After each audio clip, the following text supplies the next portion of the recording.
देवी पाथिभरा अलौकिक शक्तियों का पालन करती है और भक्तों की प्रार्थनाओं को सावधानी पूर्वक उत्तर देती है। उन्हें अपने भक्तों द्वारा दैवीय स्त्री के प्रकट होने के रूप में माना जाता है, जिसे अन्य नामों के साथ आदिक, महामाया, महारुद्री के रूप में भी परिभाषित किया जाता है।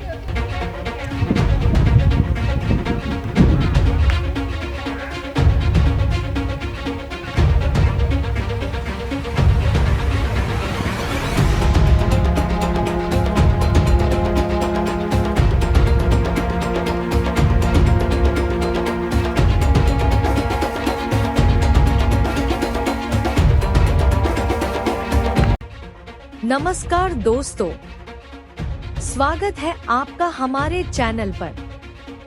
आज हम आपको ले चलेंगे एक पवित्र और रहस्यमय स्थान की यात्रा पर। यह है पाथिभरा देवी मंदिर।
पाथिभरा देवी मंदिर नेपाल के पूर्वी हिस्से में इलाम जिले में स्थित एक महत्वपूर्ण धार्मिक स्थल है।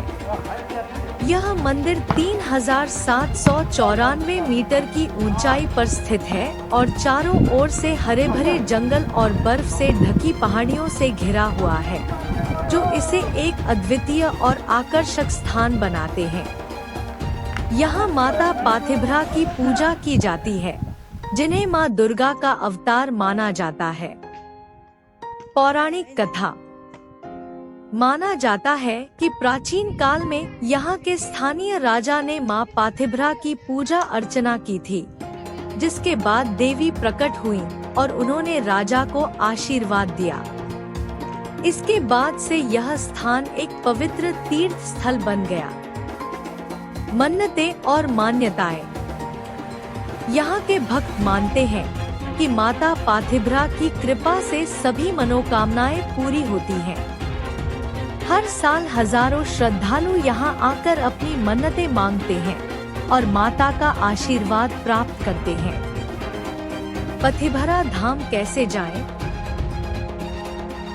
पाथिभरा देवी का मंदिर बहुत ऊंचाई 3794 मीटर पर स्थित है, इसलिए यहाँ का तापमान हमेशा शून्य के आसपास रहता है।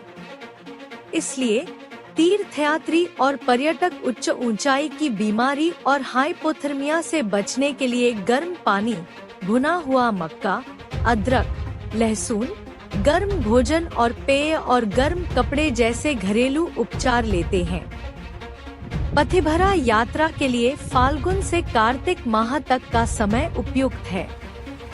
पाथिभरा झापा में बिरता मोड़ से इलमफिदिम के माध्यम से 270 किलोमीटर की यात्रा करके फुंगलिंग मेची राजमार्ग पर और फुंगलिंग से सुकेतर, लोअर फेडी, अपर फेडी के माध्यम से चलकर पहुंचा जा सकता है।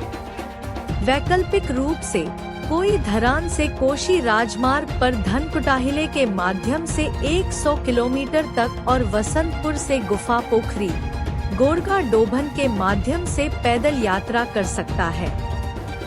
आकर्षण।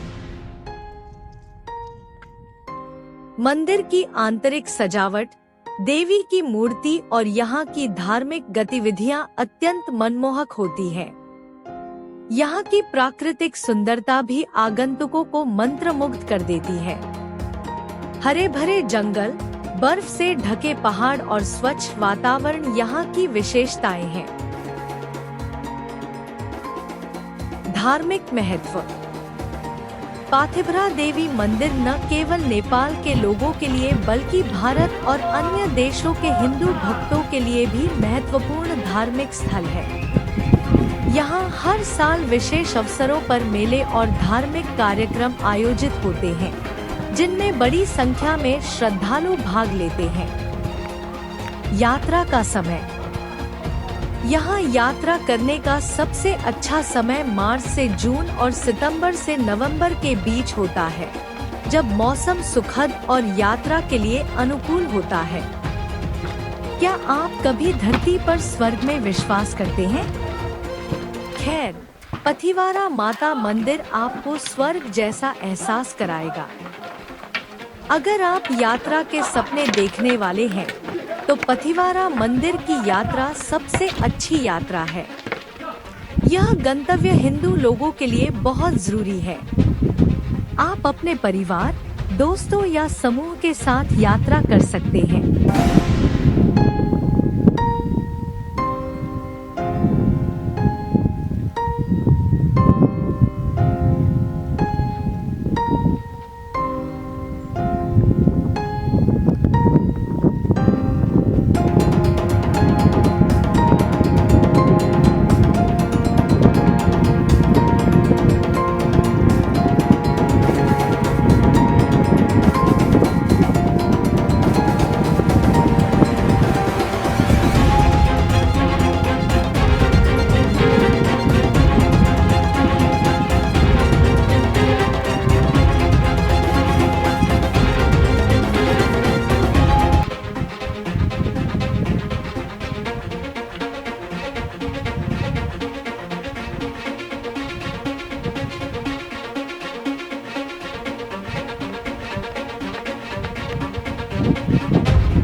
नेपाल मंदिरों का देश है, जहां हर कदम पर हजारों मंदिर हैं।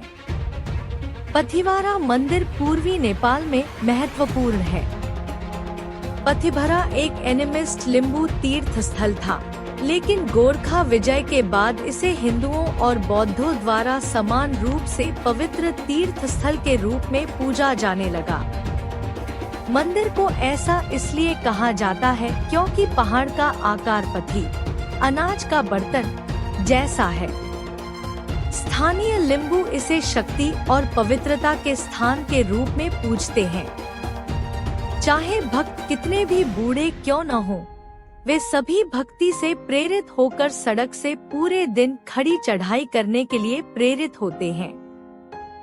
पैदल यात्रा के दौरान जब परेशानियां होने लगती है, तब वे आधे रास्ते से ही लौट आते हैं।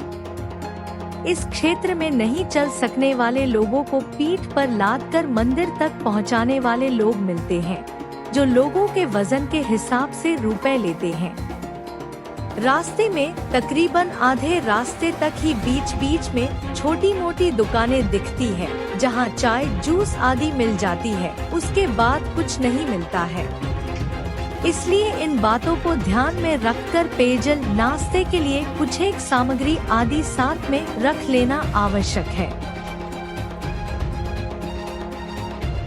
पैदल यात्रा के दौरान पूजन सामग्री के अलावा पहाड़ पर नहीं फिसलने वाली स्पोर्ट्स जूते, सहारा के लिए लाठी, बर्फबारी व बरसात होने के दौरान शरीर को ढकने के लिए प्लास्टिक अथवा बरसाती जैकेट, टोपी, गुलदस्ता आदि लेकर जाना आवश्यक है। पाथिभरा मंदिर काफी ऊंचाई पर होने के कारण जैसे जैसे श्रद्धालु व भक्त ऊपर की ओर चढ़ते जाते हैं, वैसे वैसे ऑक्सीजन की कमी होने लगती है। इसलिए इस मंदिर की दूरी कम होने के बावजूद श्रद्धालुओं व भक्तों को तय करने में काफी परेशानियों का सामना करना पड़ता है।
उत्पत्ति के बारे में मिथक और किंवदंतियाँ।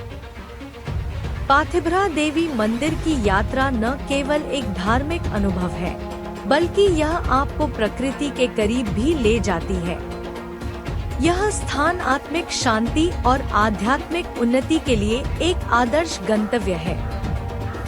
पाथिभरा देवी की उत्पत्ति के बारे में कई किंवदंतियां हैं। ऐसा कहा जाता है, प्राचीन काल में पाथिभरा के आसपास के चरवाहे अपनी भेड़ें पाथिभरा में रखते थे। एक दिन अचानक अप्रत्याशित तरीके से भेड़ों का झुंड गायब हो गया।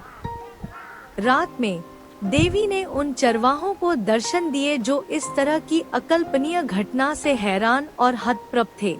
उन्होंने उन्हें अपनी उत्पत्ति के स्थान और रूप के बारे में बताया और उन्हें भेड़ की बलि के साथ पूजा करने का निर्देश दिया। जिन चरवाहों ने आत्मदाह कर लिया था, उन्होंने उस स्थान पर भक्तिपूर्वक पूजा की जहां देवी का रूप प्रकट हुआ और सबसे मजबूत भेड़ की बलि दी गई। सैकड़ों खोई हुई भेड़ें जिनकी बलि दी जानी थी, वे पहले की तरह उसी स्थान पर दिखाई दी। इससे भी अधिक आश्चर्य की बात यह है कि जैसे ही बलि चढ़ाए गए मेमने का खून वेदी पर गिरा, वह रेत में पानी की तरह गायब हो गया। यह देखकर चरवाहे खुश और आश्चर्यचकित हुए और देवी की जय जयकार की। यहाँ याद रखने वाली बात यह है कि देवी पाथिभरा को हर दिन सैकड़ों भेड़, बकरियों की बलि दी जाती है, लेकिन कोई भी आगंतुक अखाड़े में रक्त की हानि का प्रत्यक्ष अनुभव और निरीक्षण कर सकता है। देवी को चढ़ाए गए बलिदानों की संख्या को देखते हुए यहाँ खून का एक तालाब बन जाना चाहिए था, लेकिन ऐसा नहीं हुआ। इस कारण यह माना जाता है कि रक्तकाली भक्तों द्वारा स्नेहपूर्वक दी गई बलि को स्वीकार करती है। आज इस देवी की महिमा, उनमें आस्था और विश्वास गांव, जिले और देश की सीमाएं लांघकर विदेशों तक पहुंच गई है। परिणामस्वरूप देवी के दर्शन के लिए देश विदेश से हजारों श्रद्धालु भक्त आते रहते हैं। आस्था, विश्वास और अलौकिक शक्ति की देवी। ऊपर बताया जा चुका है कि पाथिभरा देवी आस्था, विश्वास और पवित्रता की देवी है, तो ऐसे ही पाथिभरा धाम जाना होगा। यहाँ कोई जाति, धर्म या लिंग भेदभाव नहीं है और धाम जाने पर कोई प्रतिबंध नहीं है। एक लोकप्रिय मान्यता है कि मन में पवित्रता, देवी के प्रति भक्ति, लेकिन गर्भवती महिलाएं, मासिक धर्म वाली महिलाएं, अछूती या खतना की गई, बरखी, लालच, दिल में पाप, यदि वे पाथिभरा धाम में जाते हैं तो उनका विनाश हो जाएगा, उन्हें बहुत नुकसान होगा। हालांकि पाथिभरा देवी के लिए पशु बलि अनिवार्य नहीं है, फिर भी बलि देना बहुत अच्छा माना जाता है। जो लोग कटमार नहीं करते वे देवी को स्वादिष्ट फल और मिठाइयाँ चढ़ाते हैं। पाथिभरा देवी को अटूट सौभाग्य का प्रतीक माना जाता है, इसलिए सभी प्रकार के श्रद्धालु देवी को सिंदूर, टीका, जल, टोंगियों आदि सौंदर्य उत्पाद अनिवार्य चढ़ाते हैं। पाथिभरा देवी जन्मस्थान पाथिभरा पहाड़ी, लेकाली अंगेरी, गोब्रेसलो, धूपी, गुरांस, मलिंगोघारी के जंगलों से होते हुए लगभग 2 घंटे तक खड़ी चढ़ाई चलने के बाद आप दादन के पश्चिमी ढलान के मुहाने पर पहुंचेंगे जहां पाथिभरा मंदिर स्थित है। उस समय आपकी खबर सुनकर आगमन पर ऐसा लगता है मानो फटे पुराने टुकड़ों में बैठा कुंभकर्ण हिमाल अपनी समस्त हिम श्रृंखलाओं के साथ आपके स्वागत के लिए दौड़ा चला आया हो। सेसेलुंग या कंचनजंगा के ढलान वाले हिस्सों में चिपलेटी खेलने की इच्छा जगा सकते हैं। वास्तव में इन बर्फ श्रृंखलाओं के मनमोहक अलौकिक दृश्य से मंत्रमुग्ध होकर आप स्वर्गीय आनंद की अनुभूति में डूब जाते हैं, अपने आप में खोए हुए महसूस करते हैं। शायद आप इस बारे में उत्सुक हैं कि मुख पाथिभरा मंदिर तक कैसे पहुंचा जाए। चोरिलो खाई के पूर्व की ओर जो दक्षिण से उत्तर की ओर थोड़ा जाता है, पाथिभारा का एक देवी मंदिर है जो बेहद खूबसूरत भीड़ शिरन में सभी भक्तों की इच्छाओं को पूरा करता है। अब आप देवी पथिभारा के चरण में उपस्थित हैं। ऐसा कहा जाता है कि यहाँ पथिभारा देवी की नई प्रतिमा पूरे नेपाल में भगवती की सबसे ऊंची 8.6 प्रतिमा है। अब देवी के दर्शन और पूजा के लिए तैयार हो जाइए। देवी की पूजा और आराधना के बाद पाथिभरा से दिखाई देने वाली हिम श्रृंखला का अवलोकन करना न भूलें। यदि आप कुछ समय निकाल सकते हैं तो सेसेलुंग कंचनजंगा में पथिभरा से बेहद मंत्रमुग्ध कर देने वाले सूर्योदय और सूर्यास्त को देखने का मौका न चुके और इसे अपने कैमरे में कैद करें। पथिभरा से दिखाई देने वाले पहाड़: Kangchenjunga M Sewalung 8586 metre, Kangchenjunga C 8482 metre, Kumbhakarna Phaktanglung 7710 metre, Kongbachen 7903 श्री, Kangchenjunga S 8476 metre, Makalu 8463 metre, Lhotse 8516 metre, नोट से 7855 मीटर, डोम हिमाल 7442 मीटर। आकर्षण और गतिविधियां: तीर्थयात्रियों ओलंगचंग गोला और लुंगचुंग में स्थित मठों पर भी जा सकते हैं। शरद ऋतु और वसंत के दौरान सावा और टिम्बंग के तालाब में झरना हर साल देखने लायक है। परीक्षण के साथ वन पारिस्थितिकी तंत्र, वन्य जीवन, पक्षियों, फूलों और तितलियों